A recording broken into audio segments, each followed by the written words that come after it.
Field छीन लें, कह देते थे कि तेरा बाप भी देगा आज़ादी, एब्सोल्युटली नॉट।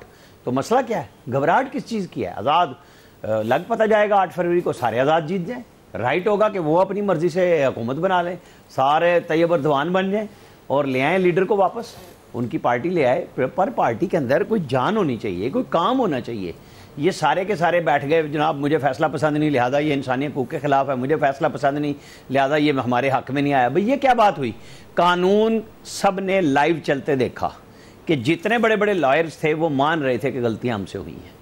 अब रैम की अपील करने गए थे वहां, या फैसला लेने गए थे, और इलेक्शन कमीशन क्यों ना जाता जिसने एक वैलिड फैसला दिया। ये जो एएनपी पे बहस हो रही है, भाई एएनपी के अप्रैल में, ये मई में 5 साल पूरे होंगे, और पीटीआई का टाइम कब का हो गया? उन्हें 6 महीने टोटल दिए गए, इन्हें 1 साल से टाइम पे टाइम। वो कहते थे ना स्टे पे स्टे, जमानतों पे जमानते। तो ये काम तो इलेक्शन कमीशन ने बड़ी सहूलतकारी की, फिर पीटीआई को इतना लंबा टाइम दिया। वो सवाल हुआ ना अदालत के अंदर कि भाई आपकी हुकूमत थी जब आपको पहला नोटिस सर्व हुआ, आप करा लेते इलेक्शन, आपको किसी ने रोका था? असल इशू वही है जो हम पहले दिन से बात कर रहे हैं कि भाई किसी भी सियासी जमात के लोगों ने जाके इलेक्शन कमीशन में कभी चैलेंज नहीं किया।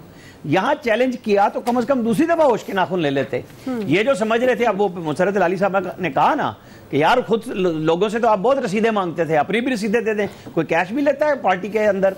भाई पार्टी की रसीद कटती है या फिर आप बैंक अकाउंट देते हैं, हर चीज़ आजकल तो डिजिटल है। और पीटीआई को तो इस बात का पता है कि उनके साथ पहले ही तोशा खाने वाले रेफरेंस से लेके और जो फॉरेन फंडिंग वाले हैं उनकी चीज़ें रिकॉर्ड पे आ रही हैं कि किस किस्म की पर्चियाँ हैं, किस किस्म का रिकॉर्ड है आपका। तो आपको होश के नाखून लेने चाहिए थे, कुछ और नहीं। तो मेरे जैसा सहाफ़ी तो 13 नवंबर को इस प्रोग्राम में कह चुका है पहले दफ़ा कि याद करें जो साकिब निसार से आपने नवाज शरीफ को फल चखवाया था कि शेर का निशान कट गया है तो आप बचत करें, फैसले महफूज हैं। तो इसके बाद इससे ज्यादा क्या कोई इनको बता सकता है कि भाई अब आप के साथ वो सहूलतकारी मौजूद नहीं है कि आप उल्टा करें सीधा करें, आपको हर चीज तश्तरी में रख के पेश कर दी जाएगी? ऐसा नहीं है। गेम तो ओवर उस सूरत में हो सकती थी कि पार्टी पे पाबंदी लग जाती, दूसरी सूरत ये थी कि पीटीआई बॉयकॉट कर देती। अब ये दोनों काम नहीं हुए तमाम तर प्रेशर्स के बावजूद। सुप्रीम कोर्ट का फैसला, ये यकीन आपने तो कहा ना पीटीआई को मुद्दतों याद रखेगी जो उसके साथ हुआ।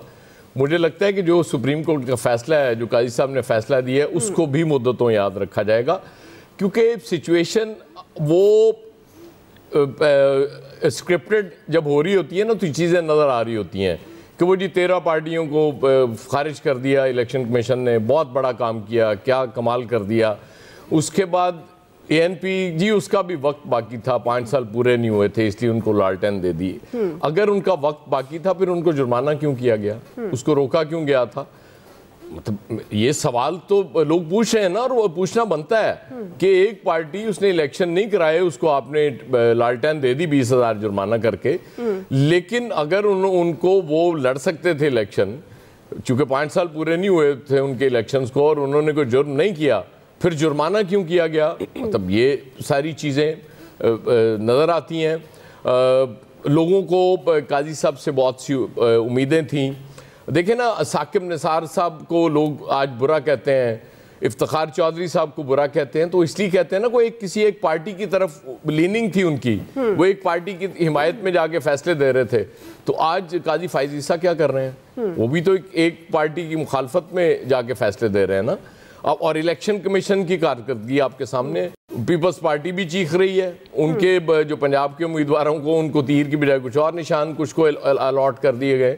इसका क्या मतलब है कि इलेक्शन कमीशन भी सिर्फ एक पार्टी के लिए कर रहा है जो भी उसके सामने है चीज़ें? तो ये मतलब ठीक है जी, आप कहें जी हमने कानून के मुताबिक फैसला कर दिया, जो मर्जी आप कहते रहें, लेकिन चीज़ सामने की बात है। ये एक ऐसा फैसला आपने किया, एक पार्टी को आपने उसके सिंबल से महरूम नहीं किया, उसके वोटर्स को आपने महरूम करने की कोशिश की।